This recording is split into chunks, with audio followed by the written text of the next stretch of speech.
رسول کریم صلی اللہ علیہ وسلم عرب کی کواری لڑکیوں سے زیادہ حیا والے تھے. کواری لڑکیوں سے زیادہ حضور حیا فرمایا کرتے تھے.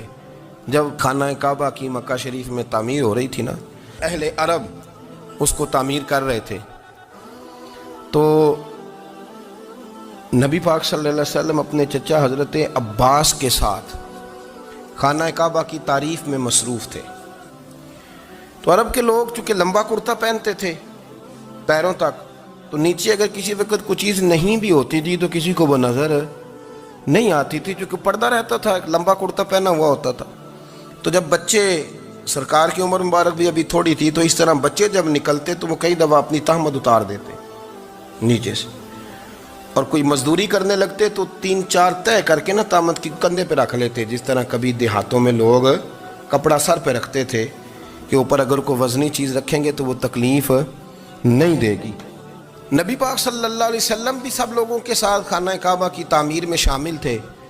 تو حضرت عباس رضی اللہ تعالیٰ عنہ نے کہا حضور سے، ابھی اللہ نے نبوت بھی نہیں فرمایا تھا، بھتیجے آپ بھی تامد اتاریے، یہ صحیح مسلم میں حدیث موجود، اور اس کو کندھے پہ رکھ لیجیے، آپ اینٹیں اٹھا کے لا رہے ہیں تو ذرا آپ کو تکلیف نہیں ہوگی. تو سرکار دو عالم صلی اللہ علیہ وسلم سے یہ بات کہی، اور پھر جلدی سے حضور کی تہمت کو نکال کے نا، حالانکہ لمبا کرتا پہنا ہوا ہے، تو وہ جیسے ہی ان کے کندھے پہ رکھا اینٹیں رکھنے کے لیے، تو سرکار تو زمین پہ گر گئے، بے ہوش ہو گئے، آنکھیں آسمان کی طرف، اور پھر حضور پکار رہے ہیں آزاری آزاری آزاری، میرا تامت دے دو، میرا تامت دے دو. کبھی کوئی شخص اس وجہ سے بھی بے ہوش ہوا ہے کہ میرے وجود سے کپڑا اتر گیا ہے؟ حالانکہ سرکار پر وہ بے ہوشی بھی نبی پاک کا وہ جو غلبہ ہے نا شرم و حیا کا، اس کی وجہ سے ہوا. ورنہ تو حضور فرماتے ہیں کہ میری آنکھیں سو جاتی ہیں، دل تو میرا اس عالم میں بھی جاگتا رہتا ہے. تو سرکار زمین پہ تشریف لے آئے، آنکھیں میرا تامت دے دو، میرا تامت دے دو. تو جلدی سے انہوں نے تامت دیا تو حضور نے باندھ لیا. پھر طبیعت مبارک میں تسلی ہوئی. یعنی ہم اس رسول کے غلام ہیں کہ جن کے تو وجود سے کپڑا اتر جائے تو حضور برداشت نہیں کرتے، قبول نہیں فرماتے، تکلیف شروع ہو جاتی. لیکن یہاں نوجوان ہیں اور بڑا قد کاٹ ہے اور بڑے بڑے سمجھدار لوگ ہیں، گرمی آتی ہیں تو شارٹ کپڑے پہن کے گھومتے ہیں. ان کو خیال نہیں کہ یہ وہ والا لباس ہے جو باہر تو کیا گھر میں اماں کے سامنے نہیں پہننا چاہیے، بہنوں اور بیٹیوں کے سامنے نہیں پہننا چاہیے. آپ کی گفتگو میں شرم و حیا ہو، آپ کے لب و لہجے کے اندر حسن ہو. آپ کو پتہ ہے نبی پاک صلی اللہ علیہ وسلم نے فرمایا میری امت میں سب سے زیادہ حیا کرنے والے عثمان غنی ہیں. عثمان غنی سب سے زیادہ حیا کرنے والے. آپ فرمایا کرتے تھے جب سے حضور کا چہرہ دیکھا ہے میں نے کبھی اپنی شرمگاہ بھی نہیں دیکھی، میں نے آنکھوں کا وضو نہیں توڑا، اور جب سے حضور کے دست مبارک میں نے بیعت کے لیے سیدھا ہاتھ بڑھایا تو پھر سیدھا ہاتھ میں نے کبھی گندگی کو نہیں لگایا. حیا. آپ باتھ روم کے اندر بھی غسل فرماتے تھے تو کپڑوں سمیت کرتے تھے. کسی نے کہا حضرت جی واش روم کے اندر کیوں نہیں کپڑے اتارتے؟ آپ فرمانے لگے باہر بندوں سے حیا کرتا ہوں، اندر جاتا ہوں تو رب سے حیا آنی شروع ہو جاتی، وہ تو دیکھ رہا ہے نا.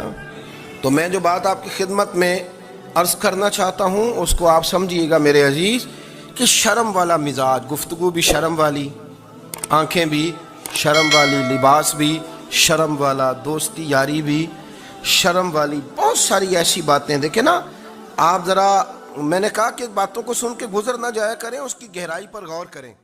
اور نبی رحمت علیہ السلام کی پہلی بات نہیں بیویوں کی آنکھوں میں آنسو پیدا کر دیے. حضور فرمانے لگے سنو، جب کوئی عورت بچہ پیدا کر لیتی ہے تو رب اسے اتنا ہی درجہ دیتا ہے جتنا ایک شہید کو درجہ عطا کرتا ہے.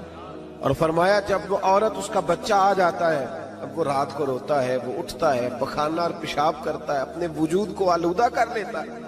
تو نبی پاک صلی اللہ علیہ وسلم فرمانے لگے وہ عورت یہ فکر نہ کرے کہ وہ دیکھو مرد تو آرام سے سویا ہوا ہے اور میں اٹھ کے بچے کو صاف کر رہی ہوں، پخانہ پیشاب ہو رہی ہوں. میرے محبوب نے ہر مرتبہ فکر کو، حضور نے زندگی اس کے ہر شعبے سے تعلق رکھنے والے آدمی کو عزت دی. فرمایا بیبیو جب تم رات کو اٹھ کے اپنے بچے کی خدمت کرتی ہو، دودھ ڈال کے دیتی ہو، پخانہ اور پیشاب صاف کرتی ہو، تو فرمایا رب تمہیں اتنا ہی اجر دیتا ہے جتنا ساری رات مصلی پہ کھڑے رہنے والے عبادت گزار کو اجر عطا فرماتا ہے. اتنا اللہ تمہیں اجر دیتا ہے ہر شخص کے حصے میں، ہر شخص کے حصے میں میرے نبی پاک نے عزت لکھی، ہر شخص کے حصے میں۔ رسول پاک نے وقار، رشتوں کو حضور نے اتنا مضبوط کر دیا، اتنا مضبوط کر دیا کہ رشتے رشتے نہیں درد بن گئے۔